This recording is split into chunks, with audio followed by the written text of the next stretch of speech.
Well, with me now, Jenna Richards. Jenna, you've got some news for us. You're moving on. Tell us about it. Yeah, that's right. So after nearly 10 years it would have been at the end of this season, I'm just going to move on to something completely different. I'm going to work in education and hopefully start some part-time private work, seeing private clients. It's been an amazing time. I've seen a lot of changes over the years, as you can imagine, both with staff, facilities, players, and in how the academy's run, and it's been great to see so many players come through and play for the first team, but at the same time also players that have come through the academy and then gone on to do other things. That's something that's been really important to us, teaching them life skills to help them in other areas. And so it's just time for me for a new challenge and for something different. Is it a hard decision to move on? Really tough. Yeah, it's been really, really difficult. It's something that's been on my mind for a while. As most people know, football is a little bit of a 24/7 non-stop job, and especially with medical, there's always players who need your attention, need your care. So it's been it's definitely been hard, but it's just something I need to do, and after as I said, a long time doing the same role as well, it's time for a change. It's going to be a weird one. Jenna's never not been here, and she's been a massive part of our success and support behind the scenes, and like I said, there's not been a moment in our academy history which she hasn't been part of. So she's going to be a massive loss, but I'm really excited for her and a new step and a new journey, and she'll always remain part of the academy. And one thing that she's not aware of yet, so her watching this will probably be the first time, is she's going to be the first inductee to the Academy Dons Forever, which is basically our equivalent of the Hall of Fame, and it's in recognising staff members who have gone above and beyond in our success and our journey, and I'm delighted to announce she's the first inductee. So the work you've done behind the scenes, how much has things changed over the years since you've been here? Yeah, quite a lot. So when I first started I was part-time, so I worked with the under 15s and 16s age groups, and that was players like Eglikaja. And we used to come in the evenings, and I'd look after not just the 15s, 16s, but also the 13s and the 14s as well on some days. And then the following season I was taken on full-time, working with the under 18s, but also at the same time helping to manage the medical department. And I did that for a season, and then the year after that I became Head of Sports Science and Medicine, or the title's kind of adapted a little bit over the years: Sports Science and Medicine Manager, Physical Performance and Medicine Manager. But pretty much they all mean the same thing, but just managing the physical side, which is the player's speed, agility, quickness, and then the medical side, which is the physios, injuries, rehabilitation, that kind of thing. So that doesn't mean that I'm doing it all myself, but that's been part of just making sure that the departments run in line with the audit process, and making sure that the staff who are in their roles, and then managing the part-time staff or some of the volunteers that we have as well. But we're Category 3 now as well. I mean, we're doing extremely well in terms of academies. How much have things changed in terms of the facilities around here for you to work with? Yeah, so much. It's funny to think back actually, and when I first came in, we'd just become a centre of excellence at the time, and then we went through the first audit process, which was very admin heavy, and they've changed it as the years have gone on. But I remember, the under 18s used to have a different schedule, so we used to train on a Wednesday down at Goals in Cheam. The boys went to a different college at that stage, and so they used to have Fridays as a day off, which was a day before a match day. So lots of things have changed with regards to the schedule, and then also with regards to here. So the first season that I was here, we didn't have a medical room for the academy, or even the first team actually at that point either. So I remember setting up a bed in the gym, or in what was a squash court, to be able to assess players in the evenings. And the following season the first team got their own medical room, and then the second season, or would have been the third season I guess, the academy got their own medical room, and then just little things that have changed over the years. So the gym's obviously better equipped now, and there have been a few changes with new changing rooms being built to give the boys better space.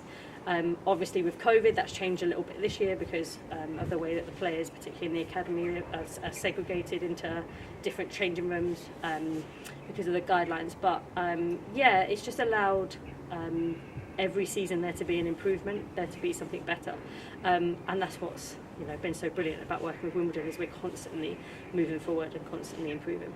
What's given you the most satisfaction? Is it sort of like helping these young players to get on with achieving their dreams? Yeah, I think the most important thing for me is being able to give each player the opportunity to be able to get back out there on the pitch.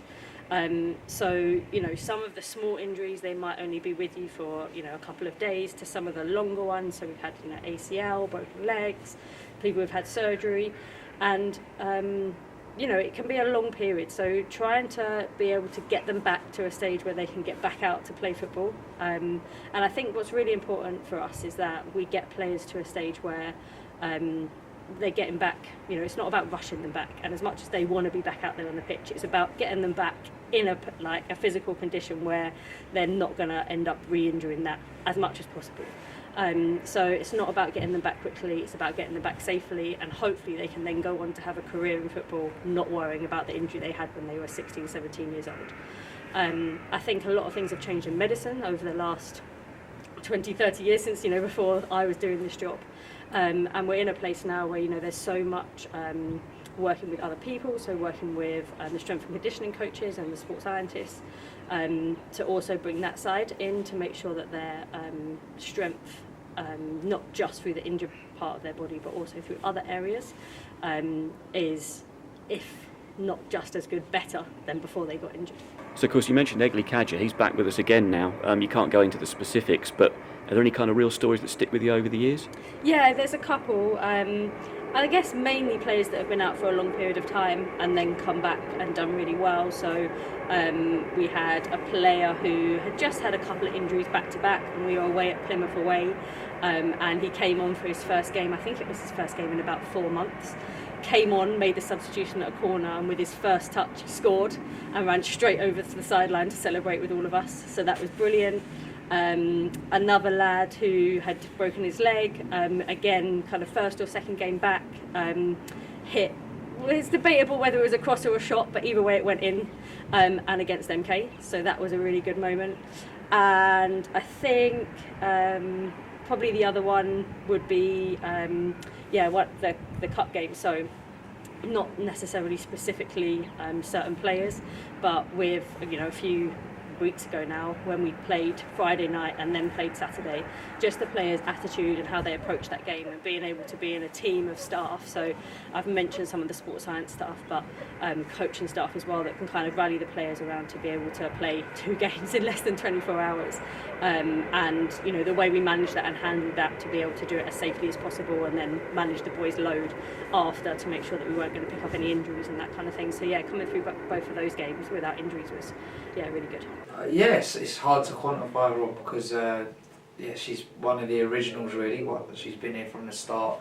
Sort of everything that we've gone through, she's been a part of, in terms of how we've built the academy, the big moments, whether that be FA Youth Cup with Newcastle, Chelsea, Hull, Watford, Huddersfield. She was a part of all of that. She was a part of the Youth Alliance Cup winning team last season, the league championships this season. Yeah, she's been here from the very start, so it's going to be a really strange place without her here. I know that she'll stay in contact because we're all really close away from the training ground as well. So yeah, I can only wish her all the best, and I'm sure whatever she's going into now, she's going to be a success. Can you believe it's 6 years now since that game up at St James's Park against Newcastle? It gets spoken about a lot, but I suppose you've got plenty of other football memories as well, yeah? Yeah, definitely. I mean, I don't think you can deny that season and the run that we went on was really exciting. It was busy, there was always a lot to do, and you're always preparing for the next game. And of course, whenever anyone gets injured, the first question they ask is, am I going to be back for Youth Cup?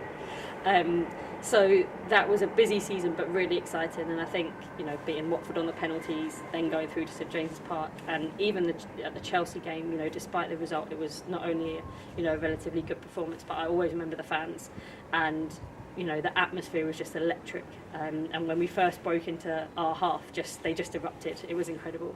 I think the season after that, we also went on a similar run in the FA Youth Cup. I remember playing against Huddersfield. We left, I think we had like a 6:30 a.m. meet because we went up to play them on the day, and obviously we've got players who don't drive, travelling on public transport, so they would have been up to travel maybe an hour and a half even to get to get to Kingsmeadow in the first place to meet, then travel up to Huddersfield. So yeah, I think beating them, and then we went on that year, obviously we played Hull, which some of the people listening I'm sure will remember that game. and then unfortunately, lost to Preston. But again, getting through to a similar round as we did when we played against Chelsea. And there have also been some really good tours over the years, and tours are a really good way for the staff to build relationships, because obviously you're together kind of 24/7, and the players get just a different experience of football. Tournament football is different. So yeah, there's been definitely a lot of footballing highlights over the years. Was this Spain, Atletico Madrid, was that one of them? Yeah, Spain. The Spain tours were a little bit different in that they were longer, and they were, because they were in pre-season, there were a lot of training camps as well. But yeah, going to Atletico and also going to some of the stadium tours there was inspiring. And we got to go and watch one of the games when we were out in Madrid. So yeah, again, I mean, tours are always busy for the staff, and you're in charge of the players and their care. But at the same time, yeah, great experiences to be able to come together as a team. Amazing. I think as an academy, we can't thank her enough. She's built a department, both sports science and medicine department, into what it is today. And you look out there, and the medical supervision that the boys get is second to none throughout the country. And I think that's all down to Jenna's real dedication and hard work. I think it's fair to say that when I first took on the role as under-18s manager, Jenna probably had her reservations due to my past history with her. But I grew to absolutely adore Jen as well. So I know that her work alongside me, I couldn't have done what I've done with the 18s without her. And you've got to look at how them boys have progressed and how many boys have progressed into first team, and the massive part she has played in that. So we'll definitely all miss her, and all the best for the future, Jen. Football's a really big part of your family as well. I mean, I know we've had your dad down here as well, and there's been that link up with the academy. Tell us a little bit about that. Yeah, definitely. So when I first started working at AFC Wimbledon, no one in my family could believe it, because I was the only one who didn't play football. So my dad and my mum both played, my brother played, my sister played, and my husband plays as well. So I think everybody was a little bit surprised I was the one that ended up on the payroll of a professional football club out of all of us. My parents run a team that's attached to our church called Westside FC.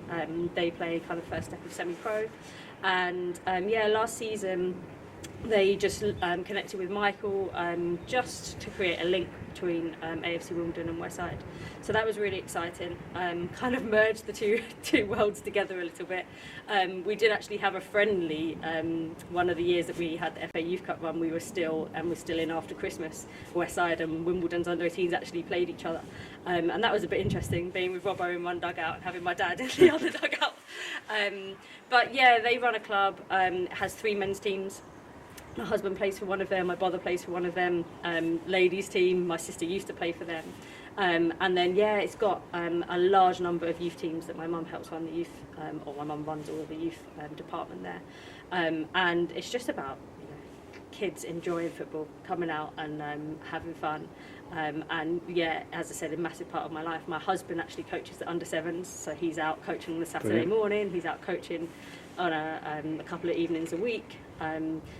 Football is a massive part of my life, and all of this I would be able to do without my family's support as well. And my husband's been amazing, just supporting me over the years in this role. So I've got a lot to thank them for.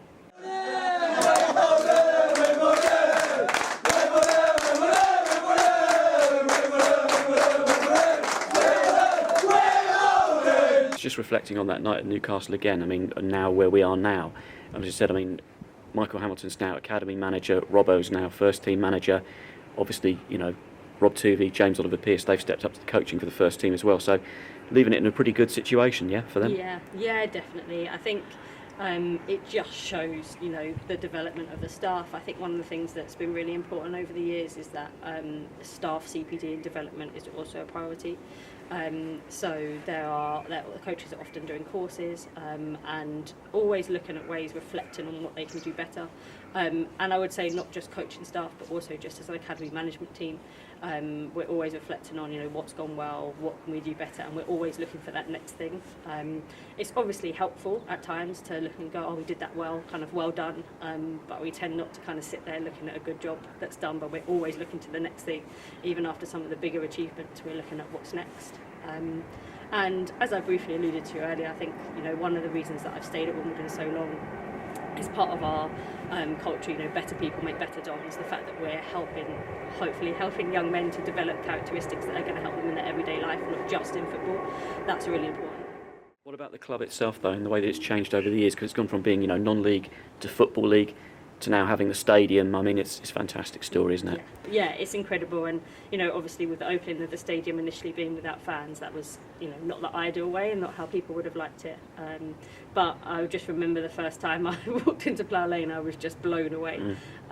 It was incredible, and being able to play the FA Youth Cup games there have been amazing. I think, you know, that's one of the things that is so special about this club, and the kind of never say die attitude is again something that is just such a good trait for all of our boys to be able to follow. So yeah, a lot has changed. When you look back on it, though, it really is an incredible story, isn't it, over this period of time? Yeah, it has been incredible. And, you know, talking about those games earlier, like Watford and Newcastle, I remember after the Watford game, you were interviewing George and George Marchant and ALFIE EGAN, and asking them about the game. And I remember ALFIE, you know, saying, you know, we're Wimbledon, we don't care who we're playing, we're Wimbledon. ALFIE, I mean, to be honest, we'd have been gutted if we'd gone out of that game 2-1 tonight, because definitely. we thoroughly bossed it, to be honest, didn't we? 100%. I thought from start to finish we was the better team. Like, we went into the game believing that we was the better team. Like, it doesn't matter if they're in the Premier League, doesn't matter if they're in Cat 2. Like, we're Wimbledon. We believed that we was going to come in and get a result out of it. And, you know, that wasn't something that was done for the cameras. That's genuinely what the academy players believe. So yeah, we've come a long way, but there's still a lot more to come. I'm going to be really sad to see you go, but obviously you're going to be around still. So it's been fantastic working with you, and thanks very much indeed, Jen. Yeah, thanks, Rob. Really appreciate it. When you interview and employ people, Rob, a lot of people tell you what they're going to do in the interview, and then when they come in, they make up the numbers. With Jenna, she come in and made a difference, a huge difference every single day, and that's the difference with someone like Jenna. She had a huge impact on us every single day, made a huge difference every single day, and without her, I can honestly say the academy wouldn't have achieved what it's achieved, and we certainly wouldn't be in the position that we're in. She's been an absolutely fantastic employee in every way, loyal, dedicated, beyond belief. And as I said, you know, you always hope employees are going to make a difference, and that's exactly what she did. She made a difference every single day she worked for us, and yeah, she'll be sorely missed.